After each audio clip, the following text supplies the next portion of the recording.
May 28, 1940, Reich Air Ministry, Berlin.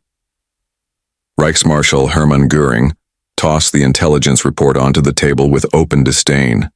The document described President Franklin Roosevelt's appeal to Congress for an unprecedented expansion of American aircraft production, an ambitious target of 50,000 planes every year. The Americans must be desperate if they think such propaganda will scare us, Goering told his officers. They understand nothing about war production.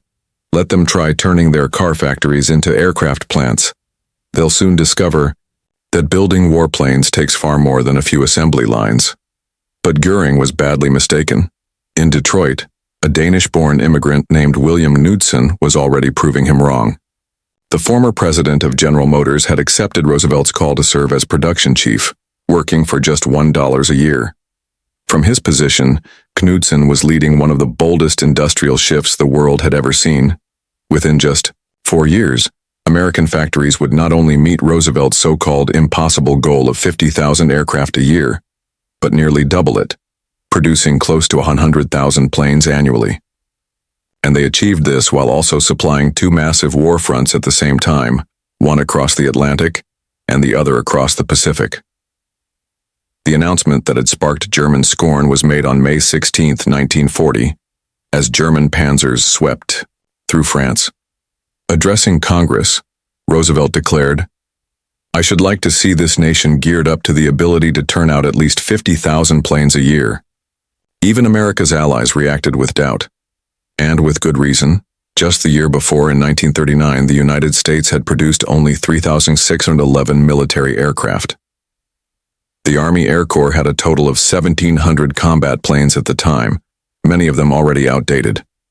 Yet President Roosevelt called for nothing less than a 14-fold jump in aircraft production. The man chosen to make it possible was William Knudsen, the architect behind what many would later call a miracle. When Roosevelt's advisors were asked, who could possibly deliver such results, Bernard Baruch replied without hesitation, "First, Bill Knudsen. Second, Bill Knudsen. Third, Bill Knudsen." Knudsen had walked away from a $300,000 salary to serve his adopted country. He brought with him the methods of automotive mass production and applied them to aircraft manufacturing. The change was immediate and dramatic. By December 1941, American factories were turning out 2,000 military aircraft every month, a 20-fold increase compared to just 2 years earlier. Major companies joined the effort. The Ford Motor Company began construction on a massive bomber plant at Willow Run, Michigan. Boeing enlarged its facilities in Seattle. Douglas Aircraft hired thousands of new workers. The arsenal of democracy was no longer an idea. It was becoming a reality. Germany's leaders underestimated all of this. Their dismissal of America's potential came from both arrogance and prejudice. One man who saw the truth was General Friedrich von Büttiker, Germany's military attaché in Washington between 1933 and 1941. His reports were accurate and detailed, warning Berlin about the speed of America's mobilization. In December 1940, he sent a cable cautioning that American war production will reach unimaginable heights. But Berlin brushed off these warnings as defeatist exaggeration.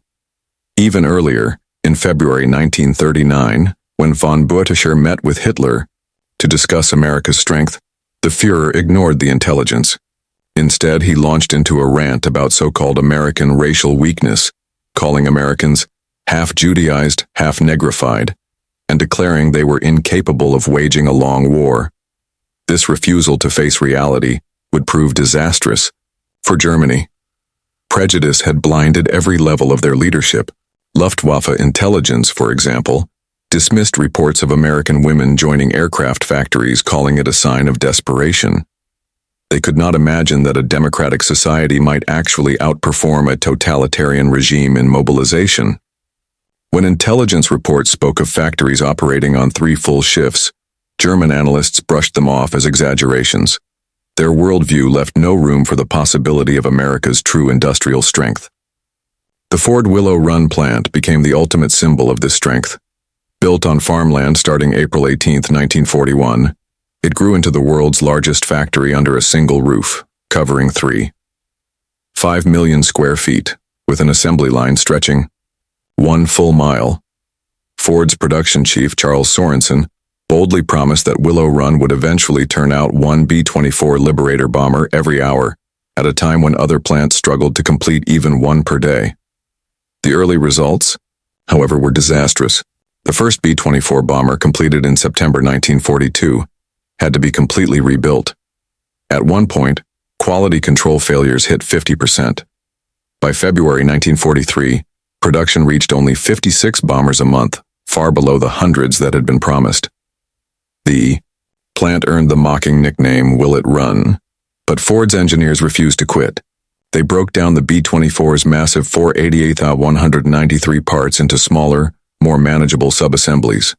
They introduced hydraulic riveting tools, prefabricated wiring harnesses, and moving assembly lines. In 1943 alone, they adapted to 578 design changes while still keeping production going. By September 1943, Willow Run's output had climbed to 148 bombers per month, a dramatic turnaround from its rocky beginnings. By December 1943, Willow Run's struggles were finally turning into results.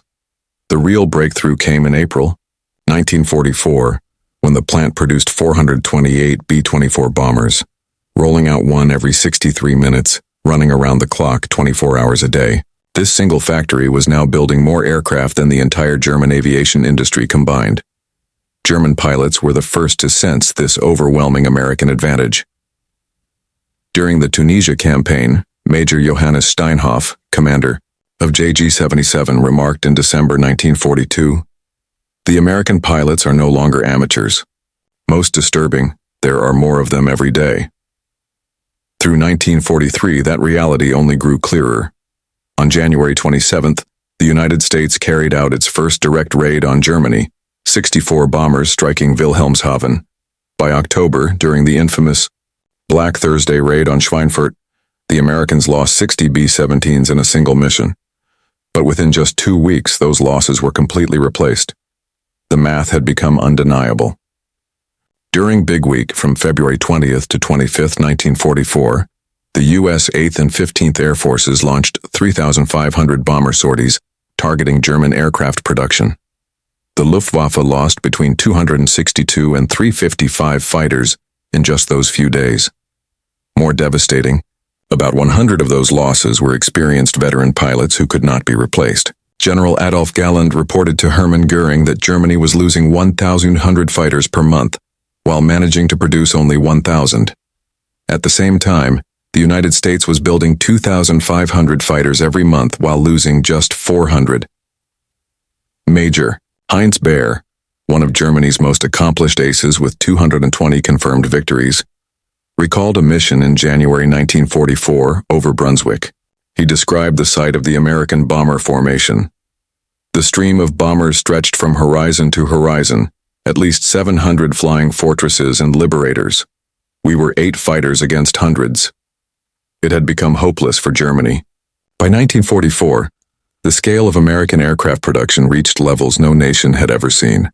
In that single year, U.S. factories built 96,270 aircraft, among them 16,048 four-engine bombers, 35,1043 fighters, and 22,591 multi-engine planes.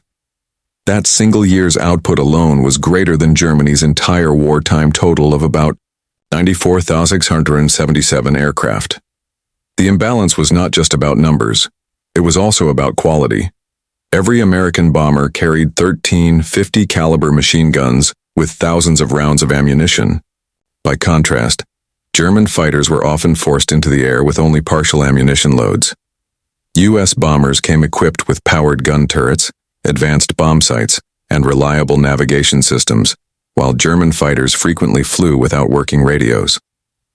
At Boeing's Plant 2 in Seattle, production reached 16 B-17s per day by May 1944. Douglas Aircraft, which had employed only 68 workers back in 1936, had expanded to 167,000 employees across 9 facilities. North American Aviation was rolling out 500 P-51 Mustangs each month. Lockheed reached the point of producing one P-38 Lightning every 90 minutes. while at the same time integrating 2,127 combat-driven modifications. Supporting industries kept pace with this massive surge. General Motors manufactured 57,658 aircraft engines under license. Packard built 55,523 Rolls-Royce Merlin engines. Alcoa boosted its aluminum output by 600%. Dow Chemical expanded magnesium production from 6 million pounds a year to 333 million. The transformation of America's industry and workforce shattered every Nazi belief about what a democracy could achieve in wartime.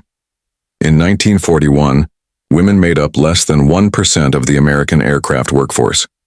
By 1943, that number had skyrocketed to 65%, with 310,000 women working in the aircraft industry. At the Douglas plant in Long Beach, 2,238 of the 4,162 employees were women. One of the most famous was Rose Will Monroe, often called the original, Rosie the Riveter. At Willow Run, she drove 3,000 rivets per shift with an incredible 99.5% accuracy rate. Women were not just filling jobs, they were raising standards. At Douglas, female inspectors helped reduce defect rates from 3.2% to just 0.3%. Companies even adapted tools and workstations for their new workforce. Ford redesigned equipment for smaller hands, which unexpectedly improved efficiency. Lighter pneumatic tools reduced fatigue, while better positioned work areas cut down on workplace injuries. German intelligence completely misread this transformation. A captured Luftwaffe report dismissed female employment as a desperate measure and predicted a collapse in quality. The opposite happened. Women excelled in precision tasks like wiring, instruments, and inspections. Their success highlighted the strength of democratic mobilization, not weakness. Meanwhile, as American production soared, Germany slipped further into illusion. In February 1944, Hermann Goering authorized the Jaeger program, dispersing aircraft production across 729 underground sites that relied on slave labor. At the Mittelbau complex alone, 60,000 prisoners were forced to work in horrific conditions, with 20,000 dying from abuse, starvation, or exhaustion. These factories produced more defects than usable aircraft, as enslaved workers deliberately sabotaged components whenever possible. Moving parts between scattered German facilities caused endless delays, and quality control fell apart. The entire Mittelwerk complex produced fewer aircraft engines each month than Ford's single plant in Chicago. While German output stalled, American innovation only accelerated. Boeing pioneered modular construction for the B-29, spreading production across 4 plants with perfectly interchangeable parts. The B-29, a pressurized bomber costing $65,000 each, featured technology Germany had not managed to achieve even in prototype form. By early 1945, the United States was building 100 B-29s every month. The scale of this advantage was clear on June 6, 1944, D-Day. The Allied invasion force employed 11,590 aircraft against just 319 German sorties, a 36-to-1 ratio. This was not simply a battlefield advantage, it was industrial dominance on a massive scale. Between January and May 1944, preparatory bombing dropped 145,000 tons of explosives on German targets, more than all the bombs Germany had ever dropped on Britain during the entire war. Transport aircraft delivered 3 airborne divisions in a single day, using more planes than Germany's entire transport fleet ever possessed.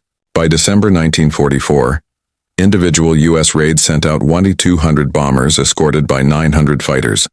The P-51 Mustang gave the Allies both the range to strike deep into Poland and the performance to match any German aircraft, and they existed in such numbers that losses barely mattered. German pilots grimly nicknamed them Indians, describing how they seemed to swarm everywhere at once. As the war neared its end, even the Nazi leadership admitted the scale of the disaster. In December 1944, Joseph Goebbels wrote in his diary, "Goering's promises about Luftwaffe superiority now seem like criminal delusions. We are fighting the world's greatest industrial power with nothing but rhetoric." Before D-Day, Field Marshal Erwin Rommel warned his staff, The Americans can afford to lose 10 tanks for every one we destroy and still overwhelm us. When they land, they will arrive with such material superiority that no defensive position can hold. Even Adolf Hitler later admitted the truth. Speaking in January 1945, he confessed, "We should have listened to von Boeticher's reports. Their industrial potential was decisive. While we built hundreds, they built tens of thousands." Albert Speer, Germany's armaments minister, later testified that American bombing raids cut German production by 35% for tanks, 31% for aircraft, and 42% for trucks. He admitted plainly that the systematic American attacks on industrial targets caused the collapse of German armaments production. Germany's one major technological breakthrough came with the Messerschmitt Me 262 jet fighter, which entered service in mid-1944. It was a true innovation, flying nearly 100 miles per hour faster than any Allied fighter. Hitler and Goering believed this miracle weapon could restore air superiority despite Germany's dwindling numbers. But the reality fell far short. Only 1,430 Me 262s were ever built, and never more than 200 were operational at the same time. The jet engines required overhauls after just 10 hours of flight. Shortages of vital materials forced engineers to use inferior substitutes, further undermining reliability. Meanwhile, America had begun jet development as early as 1942. The Bell P-59 was disappointing, but Lockheed's P-80 Shooting Star, faster and more advanced than any German jet, entered production before the war ended. This difference told the larger story. The United States had the industrial depth to pursue multiple advanced technologies at once, while Germany was forced to gamble everything on a handful of desperate projects. That contrast defined the outcome of the production war. Germany's advantage in jet technology ultimately meant nothing when set against America's ability to produce thousands of conventional fighters while still advancing next-generation aircraft. In a war of total mobilization, quality without quantity had no value. On May 8, 1945, Hermann Goering was arrested by troops of the U.S. 36th Infantry Division, beginning his personal reckoning with the reality of defeat. At first, in the EOD interrogation facility at Augsburg, he remained defiant, insisting that German technology had been superior and was overcome only by sheer numbers. But when Goering was transferred to Camp Ashkan in Luxembourg, a site dedicated to holding high-ranking Nazi prisoners, he faced intense and repeated questioning. In July 1945, Major Kenneth Heckler conducted long interviews with Goering, recording his gradual acknowledgement of American industrial supremacy. "I knew American industrial potential was great," Goering admitted to Heckler, "but the execution exceeded my worst fears. That single factory at Willow Run produced more aircraft than our entire bomber fleet at its peak. It was incomprehensible." He expressed particular amazement at American logistics. "Your ability to supply forces across two oceans while still maintaining domestic production, this was beyond our conception. We could not properly supply forces 500 miles from Germany.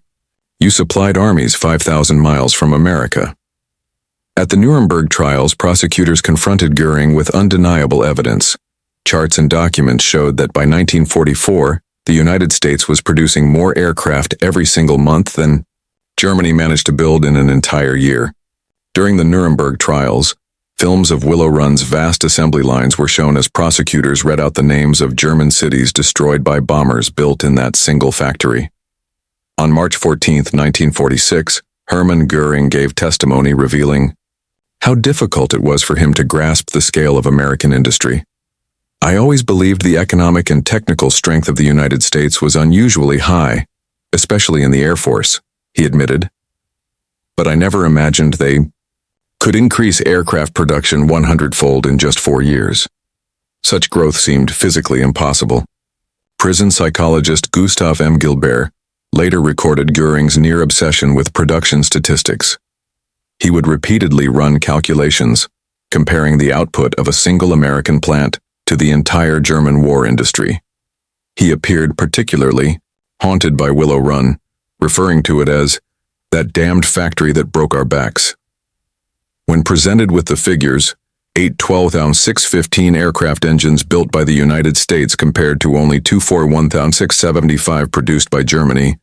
Goering reportedly sat in silence staring at the numbers. The hard mathematics of defeat could no longer be denied. The scale of America's transformation remains astonishing even today.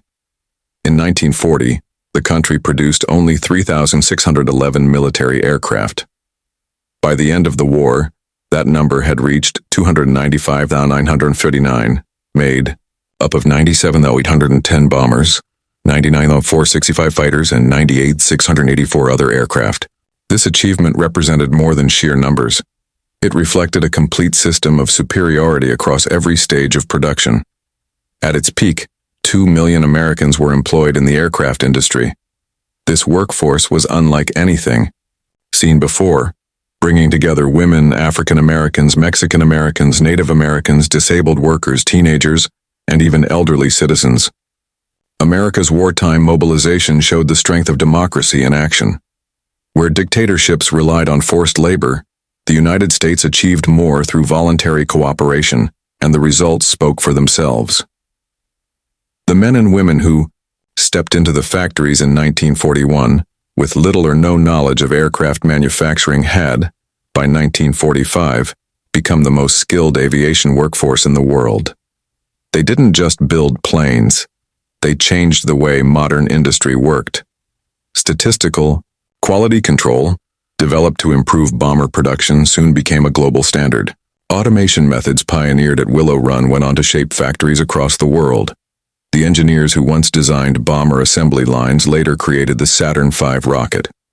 The women who drove rivets into B-24s went home to raise children who would eventually walk on the moon. The production miracle didn't stop with the end of the war. It launched what became known as the American century. The financial scale of this effort was just as extraordinary. Aircraft production alone consumed $45 billion in 1940s dollars, about $800 billion today. The B-29 program by itself cost more than the Manhattan Project. Yet instead of bankrupting the nation, wartime production created unprecedented prosperity. The unemployment that had haunted the Great Depression disappeared completely. Personal income doubled between 1940 and 1945. Much of this expansion was funded not only by government spending, but also by ordinary workers. Through war bond purchases, they invested directly in their own factories. At Willow Run, employees bought $45 million worth of bonds, helping to finance the very plant where they worked.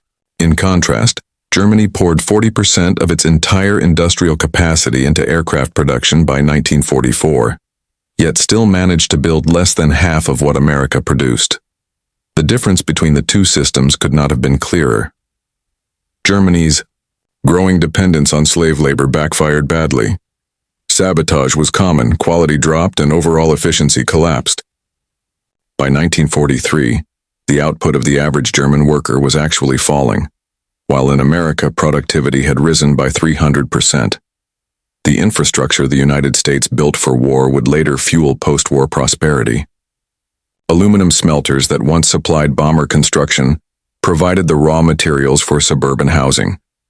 Chemical plants that produced aviation fuel went on to create plastics for consumer goods. Machine tool factories, originally dedicated to aircraft plants, equipped American industry for decades of global dominance. But America's edge wasn't only about production volume, it was about organization. The War Production Board managed 184,000 companies with remarkable efficiency. IBM punch card systems tracked millions of individual components across thousands of suppliers. At the same time, MIT's radiation laboratory, employing 4,000 scientists, developed advanced navigation systems that gave U.S. bombers the ability to fly and strike targets in all weather conditions. Adaptability was another key strength. When German attacks exposed the B-17's vulnerability from the front, Boeing added chin turrets within just 60 days. When Pacific combat required greater range, Consolidated Aircraft modified B-24s without ever halting production. In Germany, design changes often took months or even years. In the U.S., improvements were made in weeks. This constant cycle of adaptation, driven by real battlefield experience, proved just as decisive as the massive scale of production. American aircraft weren't just being built in huge numbers. They were evolving continuously to meet the demands of the war.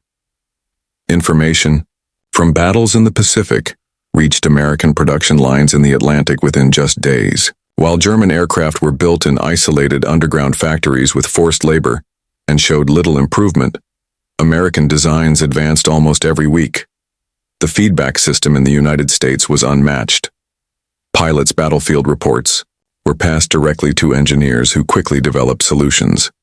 Those fixes reached assembly lines in days, not months. Even suggestions from factory workers went straight to designers for consideration. This open and cooperative flow of information, built on democratic practices, proved far more effective than Germany's rigid top-down command system.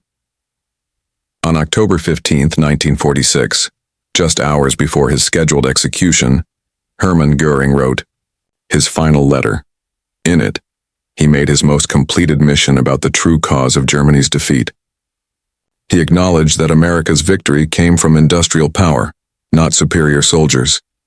We were not defeated by better armies, he admitted, but by better factories. The country that Nazi leaders once dismissed as fit only to produce consumer goods had, in Goering's words, buried the Wehrmacht under aluminum and steel. His final statement to psychologist Gustav Gilbert was equally blunt. We declared war on an industrial giant while it slept. When it awoke, we were doomed. They didn't just outproduce us, they transformed production itself.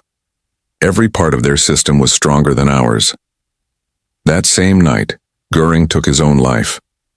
But his last words remain one of the clearest acknowledgments of the true nature of the war. It was not only fought on the battlefield but also in the factories, and in that arena, America was unbeatable. The Reichsmarschall, who once mocked American capabilities, died with the knowledge that a single U.S. factory had outproduced his entire Air Force over its lifetime. Military historians widely agree that America's production capacity was the decisive factor in the Allied victory. Without this overwhelming material advantage, D-Day could not have happened, the sustained bombing campaign would have collapsed, and the Pacific War could never have been won. Renowned air war historian Richard Overy summed it up best. The outcome was determined not by fighting spirit or tactical brilliance, but by the weight of material. The Allies prevailed not because of superior strategy alone, but because they buried their enemies under a mountain of production. The numbers leave no doubt. By 1944, the United States by itself was producing more military aircraft than every other nation in the world combined, both Allied and Axis. This wasn't just a slight edge. It was dominance on an entirely different scale. Germany wasn't merely defeated. It was crushed under industrial power it could never hope to match. Yet the meaning of this production miracle went far beyond battlefield success. It showed that democracy could outproduce dictatorship, that freedom could outlast tyranny, and that voluntary cooperation could achieve more than forced labor. The men and women who built this arsenal weren't slaves or conscripts. They were free citizens, united by a shared mission. Hermann Goering's refusal to recognize America's true industrial strength now stands as one of history's greatest miscalculations. His arrogance and contempt for democratic production didn't just cost Germany the war, it cost millions of lives. Hermann Goering's failure to grasp America's true potential sealed the Third Reich's fate before the first U.S. bomber even reached German airspace. The transformation from producing just 3,000 planes a year to nearly 100,000 proved that, when free societies face a fight for survival, they can accomplish the impossible. American workers didn't just achieve Roosevelt's seemingly unreachable target, they doubled it.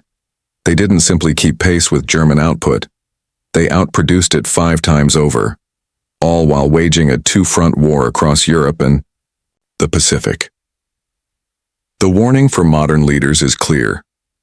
Underestimating democratic nations because they value peace, or dismissing free people because they prefer prosperity over conquest, risks the same disastrous mistake Goering made. In 1940, America looked unprepared. By 1944, it had become an unstoppable industrial powerhouse. The arsenal of democracy showed that production lines could decide wars as much as front lines, that factory workers could be just as vital as soldiers, and that industrial strength could shape victory as much as battlefield tactics. Goering learned this too late at the cost of his nation's destruction. From his mocking dismissal of Roosevelt's announcement in May 1940 to his execution at Nuremberg in October 1946, Goering's path mirrored the downfall of Nazi Germany itself. His arrogance toward America's factories became the epitaph of the Third Reich, a regime blinded by ideology, deceived by its own myths, and fatally mistaken in believing that racial theories could outweigh industrial reality. The Reichsmarshal, who once scoffed at American aircraft production, died knowing that in 1944 alone, U.S. factories had built more planes than Germany produced throughout the entire war. Goering's ridicule of American industrial strength turned into history's most costly miscalculation, paid for in the ultimate currency, total defeat. By the end of the war, the United States had built 295,959 military aircraft, while Germany managed 94,677. But the real triumph wasn't just in raw numbers. It was in the systems that made those numbers possible. America proved that free citizens could outproduce slave labor, that democratic cooperation could outperform authoritarian control, and that a nation built by immigrants and diverse communities could rally together to achieve what once seemed impossible. The B-24 bombers leaving Willow Run's assembly line every 63 minutes were far more than machines of war. They were symbols of democracy's strength against tyranny, each rivet placed by a woman who, only months earlier, had been a housewife.